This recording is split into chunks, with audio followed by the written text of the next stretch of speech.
2 Raja-Raja pasal 5 ayatnya yang ke-15, saya akan bicara tentang Tuhan sanggup memulihkan.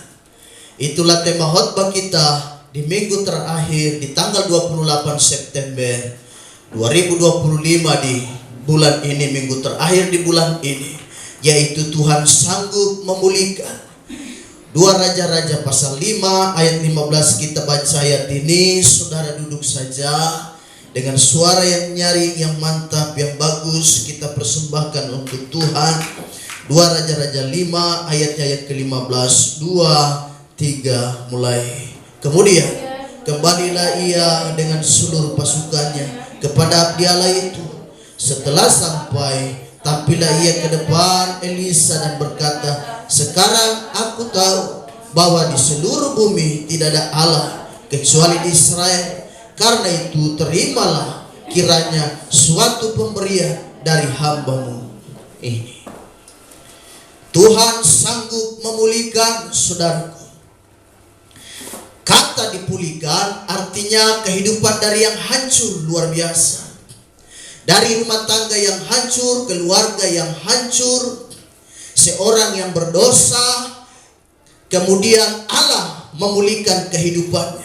Atau dia sakit sekarat luar biasa, kemudian Tuhan memulihkan dia.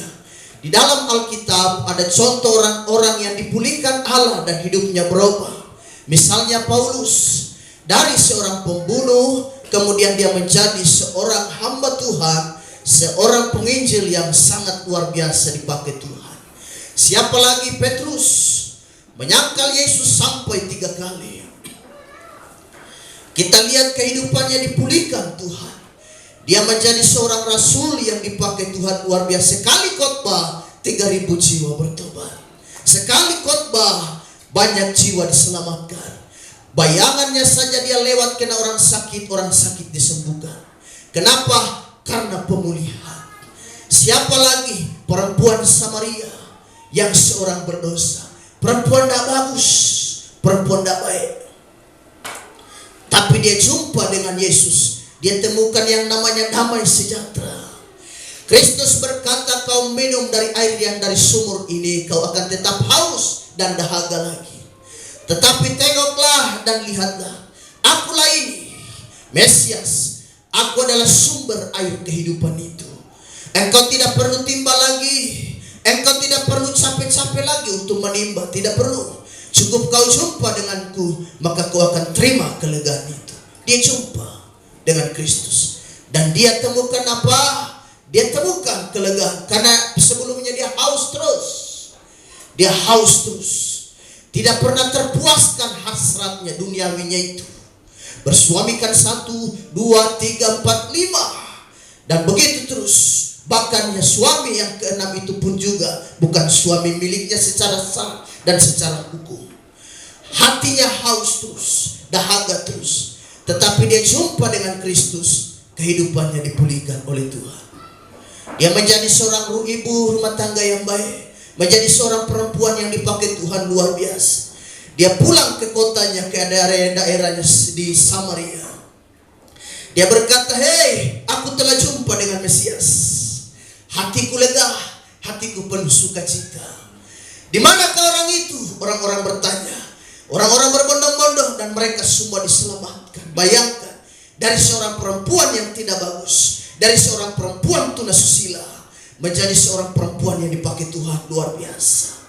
Memenangkan jiwa, memenangkan banyak orang. Seluruh Samaria kenal Kristus dari seorang perempuan ini. Luar biasa.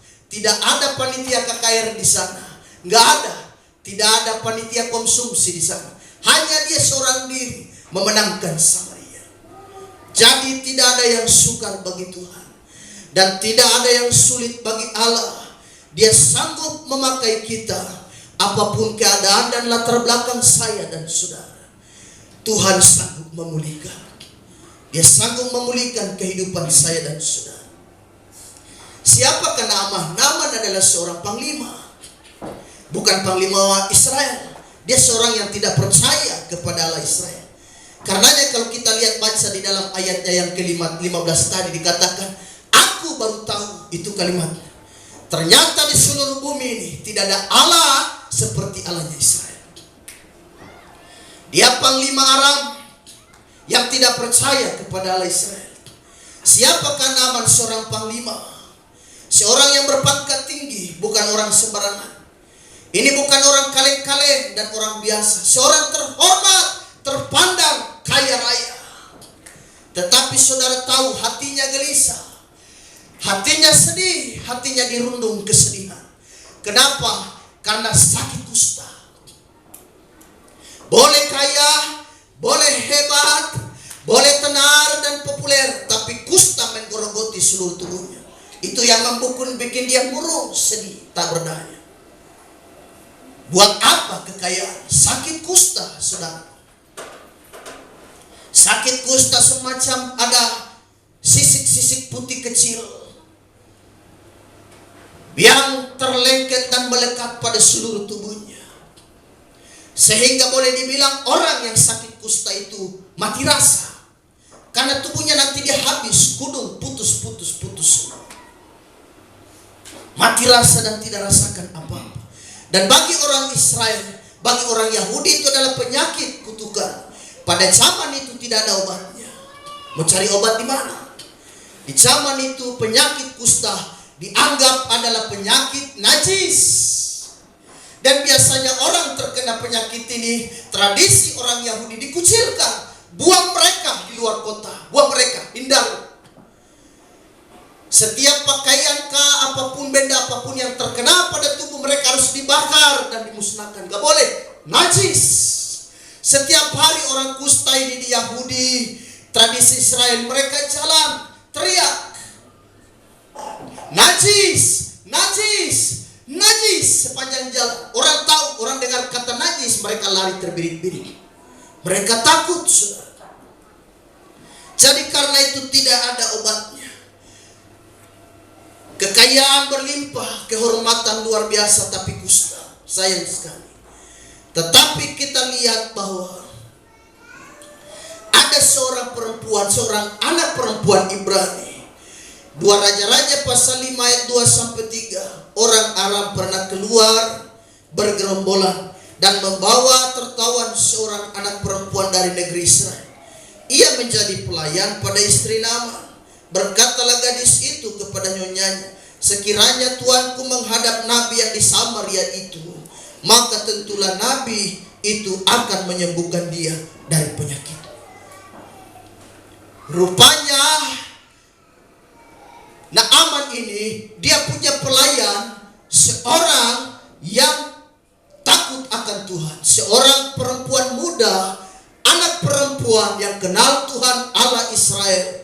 Dia juga kenal bagaimana Nabi Elisa bisa melakukan mujizat oleh pertolongan dan perbuatan Tuhan. Dia katakan, sekiranya Tuanku jumpa dengan seorang hamba Tuhan, seorang nabi yang ada di Samaria itu, namanya Elisa, pasti Tuanku akan menjadi sembuh. Jadi dia punya seorang pelayan, anak perempuan, anak Ibrani. Dia kasih informasi bagaimana di Samaria ada seorang nabi Tuhan yang sanggup menyembuhkan sakit daripada tuannya, yaitu Naaman.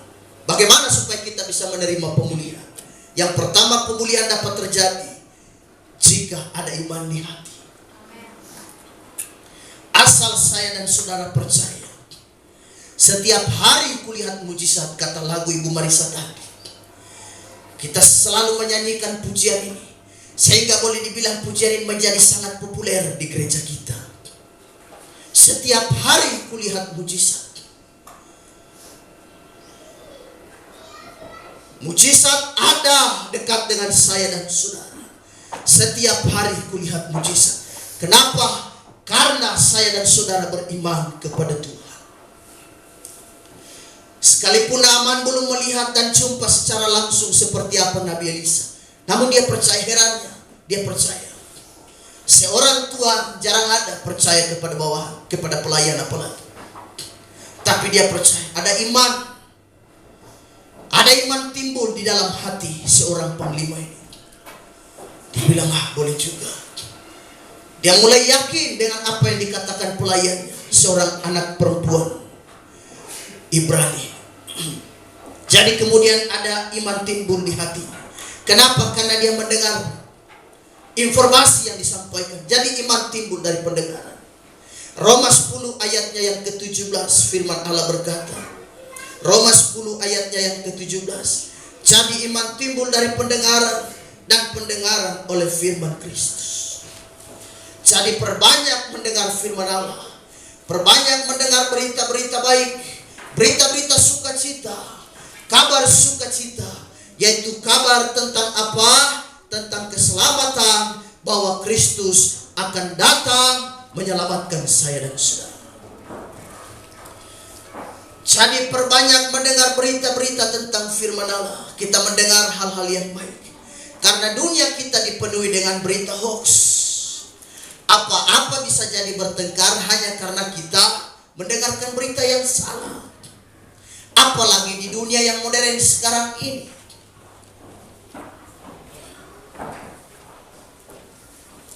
Di dunia yang serba digital, semua serba canggih, semua bermainnya apa? Bermainnya media sosial semua. Kita lihat beberapa demonstrasi yang ada korban jiwa terjadi, semua kan media sosial punya cara bermain. Menggiring opini, lalu terjadi ledakan yang luar biasa, yaitu demonstrasi besar-besaran. Di negeri kita tidak ketinggalan, Nepal apalagi, ada korban jiwa sampai mati. Semua karena apa? Berita. Jadi saya dan saudara, kita lebih baik mendengarkan berita hal-hal.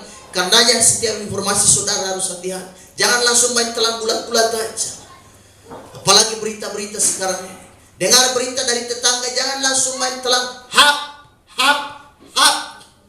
Seperti lagu anak-anak cicat-cicat di dinding. Lalu ditangkap. Hap. Jangan. Bisa saja itu informasi yang salah. Akhirnya kita bisa bertengkar gara-gara isu-isu yang sebetulnya tidak ada unsur kebenaran di dalam. Jadi iman timbul di hati Naaman. Iman timbul lewat pemberitaan firman Allah. Ibrani 11 ayatnya yang pertama, firman Tuhan berkata, iman adalah dasar dari segala sesuatu yang kita harapkan, dan bukti dari segala sesuatu yang tidak kita lihat. Iman adalah dasar. Bagaimana seseorang membangun rumah jika tanpa pondasi? Bagaimana seseorang membangun bangunan jika pondasinya tidak? Dasar ini sangat diperlukan. Kalau kita punya iman, itu menjadi landasan, dasar untuk saya dan saudara bisa percaya kepada Tuhan. Naaman sudah ada dasarnya, tinggal tindakannya. Dasarnya sudah ada, dia sudah beriman, dia percaya apa yang disampaikan oleh anak perempuan Ibrani ini. Tinggal dia mengambil langkah saja, karena imannya sudah ada. Jadi saya dan saudara, kita harus punya iman. Kita harus punya iman. Ada kepastian hidup dalam melayani Tuhan. Aku percaya bagi Tuhan tidak ada yang mustahil. Allah tidak berurusan dengan orang yang ragu-ragu. Apa-apa ragu. Allah tidak berurusan dengan orang-orang begitu. Pokoknya kita percaya saja. Kita melangkah saja. Tuhan pasti akan bela. Tuhan pasti akan tolong. Kalau kita sudah percaya, maka apa yang saya dan saudara minta, Tuhan pasti akan mengabulkan. Markus 11 ayat 24 firman Allah berkata, apa saja yang kamu minta dan doakan, percayalah bahwa kamu telah menerimanya, maka hal itu akan diberikan kepadamu. Naaman punya apa? Punya iman. Dia mulai percaya kepada apa yang dikatakan oleh anak perempuan Ibrani itu.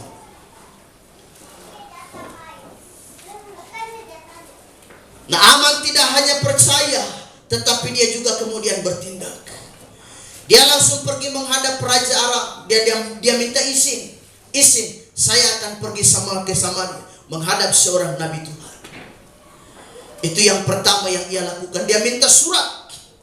Raja memberikan izin. Yang kedua, Naaman tidak melakukan penyamaran. Meskipun dia orang besar, orang terkenal, orang terpandang, dia datang apa adanya. Orang tahu, panglima ini kah? Betul. Dia ke sana tidak lakukan penyamaran. Dia kata tidak menyamar, datang malam-malam, datang diam-diam, tidak. Dia datang sebagaimana dia apa adanya. Dia belajar menghargai, menghadap hamba Tuhan. Yang berikut dia datang bukan tangan hampa, dia bawa sesuatu. Ada emas, ada perak dan pakaian yang dia bawa. Menghadap Nabi Tuhan, dia bawa sesuatu, ada tindakan. Dia tidak datang dengan tangan kosong, saudara. Yang berikut, pemulihan dapat terjadi jika saya dan saudara belajar taat kepada Tuhan. Yang pertama, kita harus punya iman. Yang kedua, kita harus belajar taat. Di dalam ayatnya yang ke-11 sampai 12, Raja-Raja pasal 5, ayatnya yang ke-11 sampai dengan ayat 12.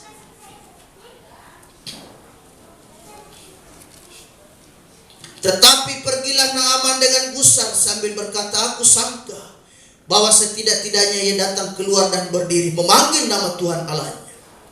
Lalu menggerak-gerakkan tangannya di atas tempat penyakit itu, dan dengan demikian menyembuhkan penyakit kustaku. Bukankah Abana dan Parpar, sungai-sungai Damsyik, lebih baik dari segala sungai di Israel? Bukankah aku dapat mandi di sana dan menjadi tahir? Kemudian berpalinglah ia dan pergi dengan panas hati menjadi gusar. Ketaatan itu memang penting. Kita lihat bahwa Naaman ini bukan orang sembarangan. Saudara tahu waktu Naaman datang, apakah Elisa keluar dari rumah jumpai dia enggak? Elisa suruh Gehasi pembantunya, tolong temui dia.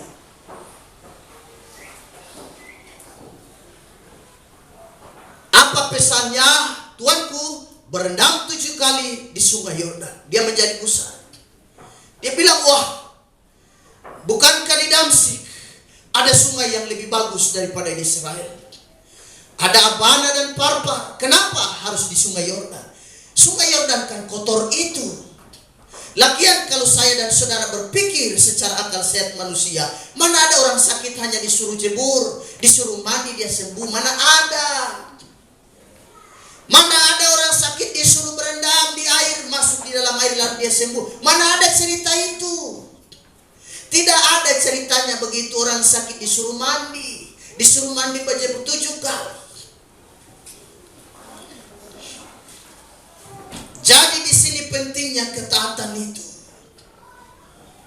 Tuhan melihat ketaatan saya dan saudara.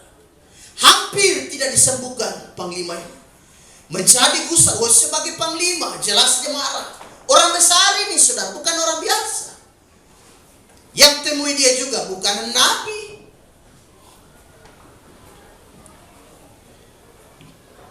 Elisa hanya suruh bujangnya, yaitu Gehasi, untuk menjumpai dia.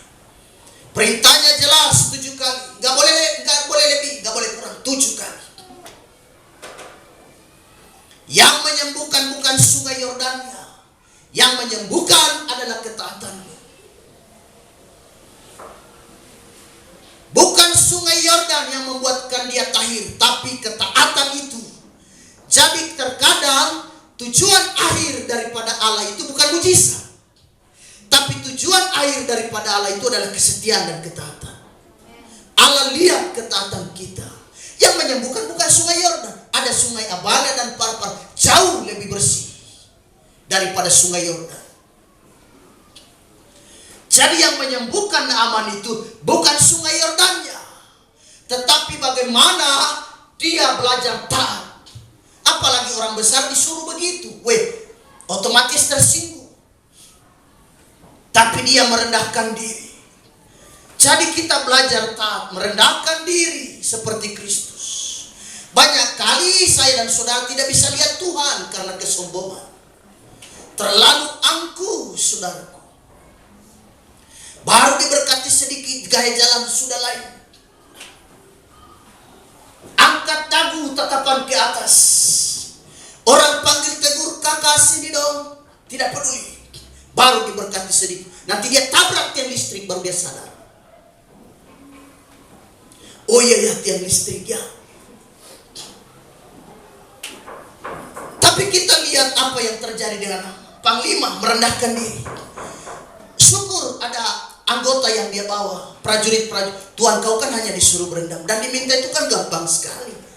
Hanya disuruh berendam 7 kali, apa susahnya? Oh iya ya, betul juga. Dia menjadi luluh hatinya. Sebelumnya dia gusar, kata firman Allah tadi dia marah, tersinggung. Karena ini bukan orang biasa, dia orang besar. Lalu Elisa juga tidak menjumpai dia. Karenanya dia bilang apa di situ?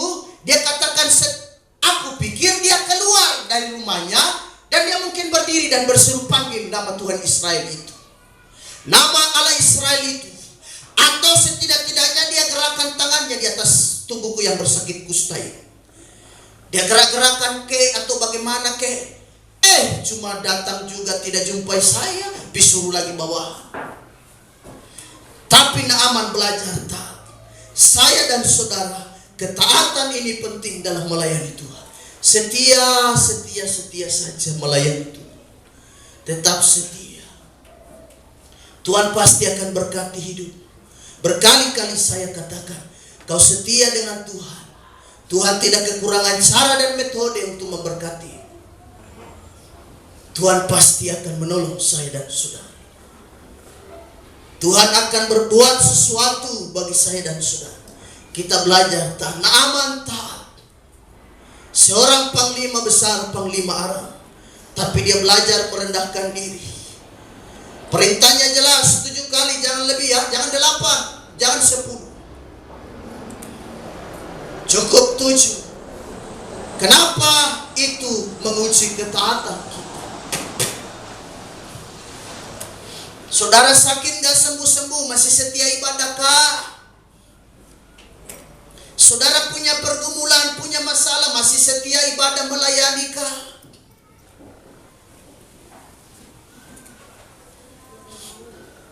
Ada persoalan betul, apakah saudara masih tetap setia atau lepaskan Tuhan? Jadi tetap belajar taat di hadapan Tuhan. Dalam Lukas pasalnya yang ke-17, ayatnya yang ke-11 sampai dengan ayatnya yang ke-19, ada cerita 10 orang kusta. Menjelaskan mereka jumpa dengan Yesus dalam perjalanan ke Yerusalem. Yesus berkata, kembali saja, perlihatkan dirimu kepada imam. 10 orang kusta ini taat. Mereka kembali. Di tengah perjalanan mereka menjadi tanya. Jalan-jalan, sembuh. Mereka kaget, sudah sembuh. Kok saya juga sembuh ini? Wah, luar biasa, kita sembuh ini. Tapi sayangnya hanya 1 orang yang balik minta terima kasih. 10 orang sembuh. Yesus menjadi kaget. Bukankah tadi ada 10 orang yang disembuhkan? Oh betul. Tetapi kenapa hanya 1 orang yang balik minta terima kasih? Ada di sini poinnya. Makin diberkati, makin tetap ingat Tuhan. Haleluya. Jangan berkatmu membuat kau makin jauh dari Tuhan. Jangan. Berkat itu berasal dari Tuhan. Makin diberkati, makin taat dan makin setia. Berkat apa saja, pekerjaan makin diberkati Tuhan. Kita lihat majelis kita ini sudah terbangnya main jauh sekali. Saya bilang sama Ibu Gembala, mereka akan diberkati Tuhan luar biasa. Masing-masing kita ini Allah tahu batas kemampuan kita untuk terima pencobaan. Jadi pencobaan Allah takar. Pencobaan saja Allah takar, apalagi berkatnya. Berkat juga Allah takar. Karenanya Allah kasih 1 talenta, 2 talenta, dan 5 talenta. Allah tahu dia hanya sanggup pikul 1 talenta. Allah tahu dia hanya sanggup pegang dan mengelola 2 talenta. Sedangkan yang ini 5 talenta dia bisa. Sebab kalau yang yang hanya sanggup 1 talenta dikasih 4 talenta, dia bisa sombong luar biasa. Dia bisa lupa Tuhan. Dia nggak bisa memanage berkat itu dengan baik. Menjadi orang yang akan lupa diri. Dia akan menjadi orang yang lupa daratan dan hanya ingat lautan. Itulah yang seperti aku katakan. Baru diberkati sedikit, gaya jalan menjadi lain. Gaya duduk, gaya pangku kaki pun menjadi lain. Dia jalannya pun mungkin sudah bukan di tanah lagi. Sudah melayang 50 meter dari atas permukaan tanah. Sehingga orang akan berkata, "Hei kakak, hewan apa kegerangan engkau? Aku manusia. Oh, aku pikir kau kelelawar. Karena kau jalan sudah di atas." Sudah, oh iya dong. Karena dia merasakan sudah paling tinggi dari semua manusia. Jadi karena itu kerendahan hati ini penting dalam melayani Tuhan. Yang terakhir, pemulihan dapat terjadi jika ada kerendahan hatinya. Saya tadi bilang, hampir tidak disembuhkan Naaman kalau dia tidak taat. Aturan instruksinya jelas 7 kali, jangan lewat. Kalau 8 ya, berarti dia tidak sembuh. 7 di sungai Yordan, jangan ke Abana dan Parpar, jangan ke sungai yang lain. Pokoknya sungai, dia mau kotor kayak mau apa, tetap di situ. Jadi saya dan saudara, mari kita belajar taat, kita belajar setia dalam melayani Tuhan. Yang terakhir, pemulihan dapat terjadi jika kita merendahkan hati. Naaman merendahkan hati. Yang menemui dia adalah hanya seorang bawahan daripada Elisa. Gehasi, bujang pembantu daripada Elisa yang menemui dia. Kemudian yang diperintah juga ini adalah bukan orang biasa. Elisa ini memerintah seorang apa? Menyuruh seorang panglima. Jadi bukan hal yang mudah, saudara.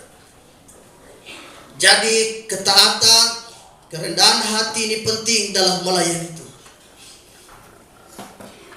Tetap ada di dalam panggilan Tuhan. Kita belajar setia, rendah hati. Panglima, dia belajar. Kerendahan hati ini luar biasa. Tetap rendah hati ya jemaat GP Damai, haleluya. Supaya berkat itu makin luar biasa. Sebab kalau kau sombong sedikit, Allah akan bisa jungkir balikan berkat. Kita lihat di dalam Alkitab pada banyak orang seperti Nebukadnezar yang terlalu angkuh dan sombongnya. Allah rendahkan dia serendah-rendah, gila makan rumput seperti keledai. Sampai lupa ingatan namanya saja dia tidak tahu. Sombong luar biasa. Nebukadnezar. Herodes, dia khotbah di atas mimbar dan dia berkata, "Akulah Tuhan." Malaikat datang tampar, langsung mati jatuh dari atas mimbar. Dia berkata, "Akulah ini suara Tuhan."